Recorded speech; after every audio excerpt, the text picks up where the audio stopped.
SB সংযোগের তরফ থেকে আমরা গিয়েছিলাম বেলঘরিয়া দপ্তরে একটি অ্যাসোসিয়েশন বেঙ্গল রেলওয়ে প্যাসেঞ্জার অ্যাসোসিয়েশনের মিটিংয়ে আমাদের আমন্ত্রণ করা হয়েছিল। বাপ্পাবাবু এখানকার প্রধান, এছাড়া আরও যারা আছেন যেমন পরেশবাবু, তাকে আপনারা সবাই চেনেন। অমিত সেনগুপ্ত একজন সোশ্যাল ওয়ার্কার প্লাস পলিটিশিয়ান।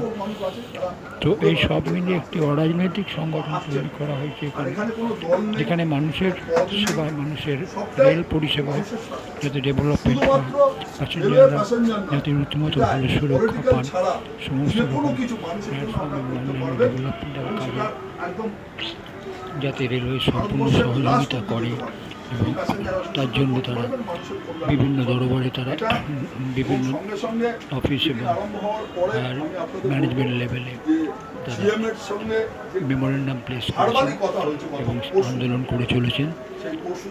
বছর দুয়েক মতো হয়েছে রেজিস্ট্রেশন হয়েছে সংগঠনটি, হয়তো অনেকেই জানেন না, তাই সবার অবগতির জন্য আর জানানো হলো, আমরা জানিয়ে দিলাম যে আপনারা সব ধরনের যোগাযোগ এনাদের সঙ্গে করতে পারেন, আপনারা সম্পূর্ণ সহযোগিতা পাবেন। বাপ্পাবাবু আছেন, বেলঘরিয়াতে গেলে রেলওয়ে ডিপার্টমেন্টের যে কোনো ব্যক্তিকে খোঁজ করলে তার ঠিকানা পেয়ে যাবেন, এবং সেই অনুযায়ী আপনাদের যাত্রী সুবিধার কোনো অসুবিধে হলো, কোনো স্টেশনে কোনো প্রবলেম হচ্ছে, সেটা যদি দেখেন সেগুলো আপনারা এখানে জানাতে পারেন। এছাড়া ইন্ডিভিজুয়াল বডি প্রতিটা স্টেশনেতে একটি করে টিম তৈরি করা হচ্ছে আগামী দিনে।